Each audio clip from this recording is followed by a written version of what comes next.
Mas no longo prazo é muito importante ter Bitcoin, ter criptomoedas na carteira, inclusive para se proteger. E aí vai mais uma coisa, né? O Bitcoin não é só um ativo especulativo para vocês ganharem dinheiro, ele também é um ativo de proteção, né?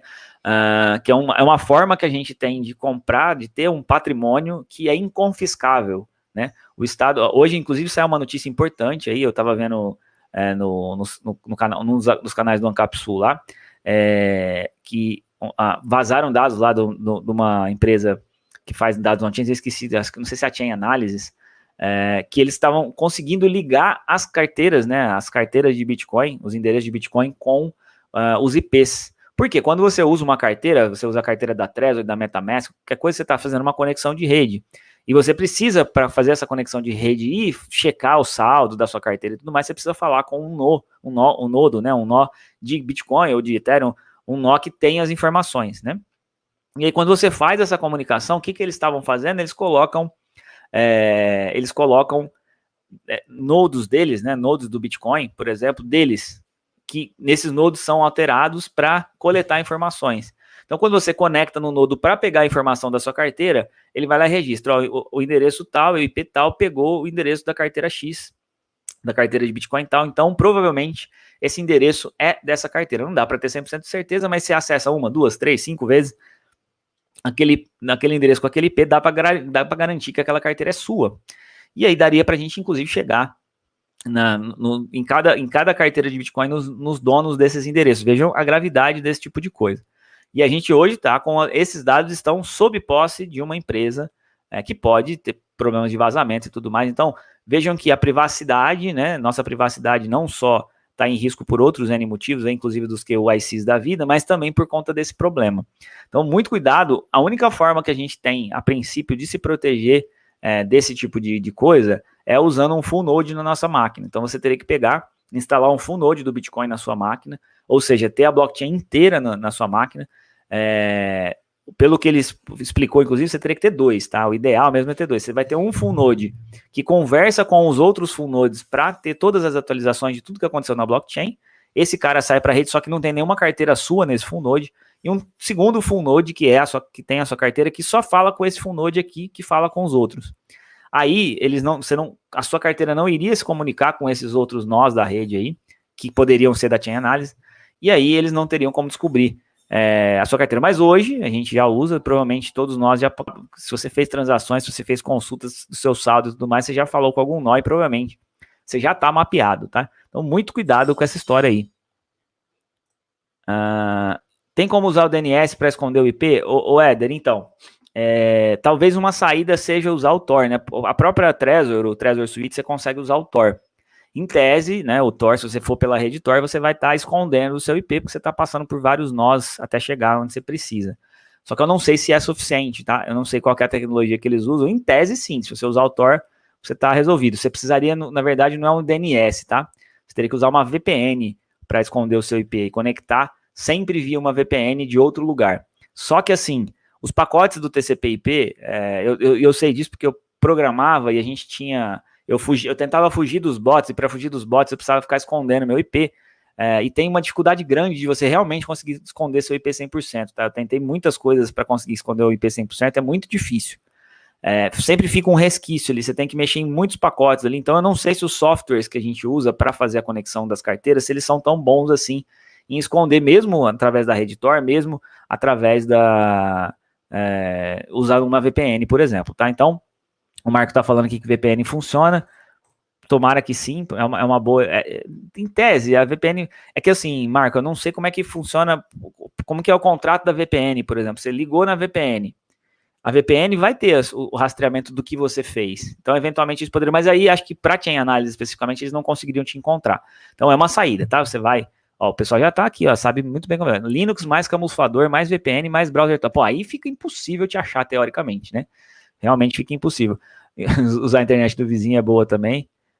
VPN funciona, entre aspas, né? Tem que garantir que a VPN não... Então, esse que é o problema. É exatamente isso que eu estava falando. Tecnicamente falando, né? A gente tem risco, sim, de você mesmo usando uma VPN ter seu IP exposto. Então, veja, vocês entendem como isso é complicado? Olha a complicação do processo. A única forma de se proteger 100% mesmo, se você usar VPN com Tor e um full node, porra, ninguém te acha mesmo, ninguém vai saber. Só que o problema é que a gente já está usando, a gente não sabia disso, né?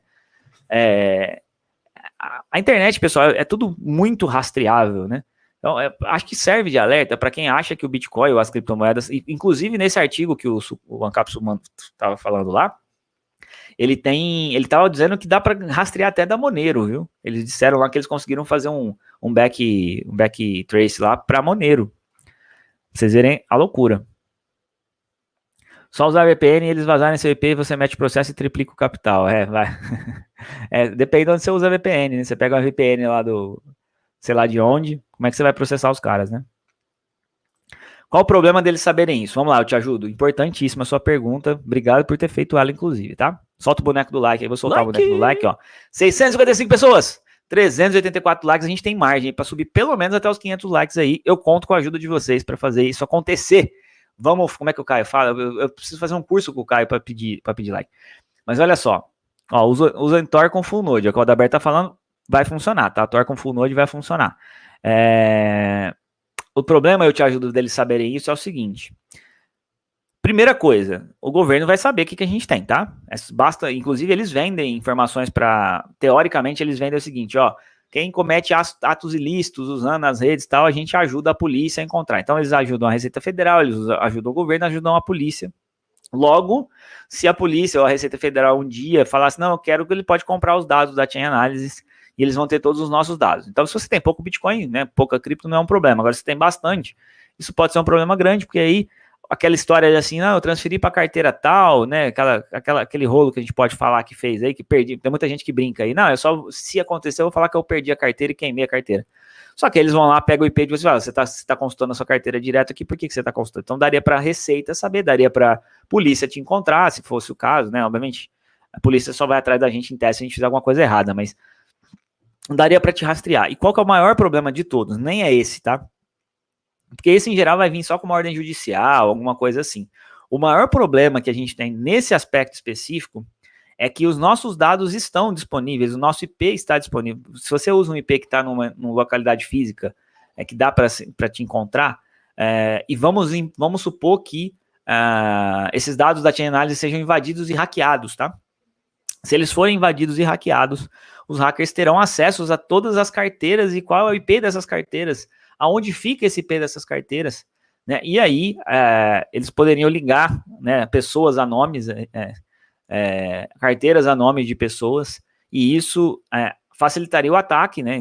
Tanto o ataque hacker quanto ataques físicos mesmo, de quadrilhas aí que podem pegar esses dados, sabendo que... Porque assim, quando a gente fala de Bitcoin, uma das regras básicas de criptomoedas, acho que a mais básica de todas, é nunca diga quanto você tem de criptomoedas. É por isso que eu não falo nunca aqui quanto é a minha carteira. Eu falo percentual que multipliquei e tal, mas vocês não sabem se eu multipliquei 1.000 por 10 mil, ou se eu multipliquei 50 mil por 500 mil, ou se foi 200 reais, entendeu? Por que isso? Porque isso é uma questão de segurança. Você nunca deve dizer quanto você tem de criptomoedas, né?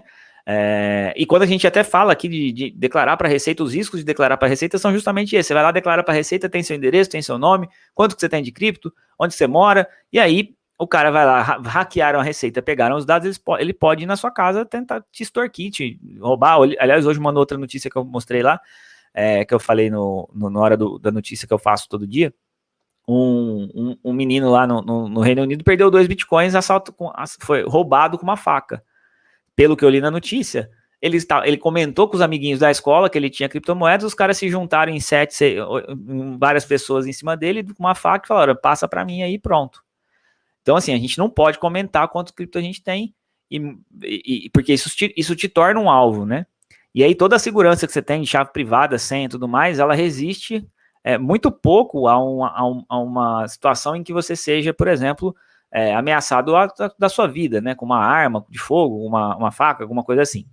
Então, pessoal, essa é a importância, né? A gente está falando de privacidade, a privacidade que no caso das criptos, que a gente pode ter a nossa própria custódia, isso é um risco grande, porque você tem no banco, vamos lá, eu tenho 5 milhões no banco, eu falo que eu tenho 5 milhões, eu posso ser sequestrado, né? Eu posso correr o risco de sequestro, isso é fato. Mas, mesmo com sequestro, pô, você não consegue movimentar esse dinheiro com facilidade, né? No caso das criptos, você transfere 5 milhões, 10 milhões, 20 milhões, 100 milhões, 500 milhões, a hora que você quiser. Não é uma coisa tão difícil de ser feita. Então, É por conta dessa questão de privacidade que essa notícia é relevante e importante, tá?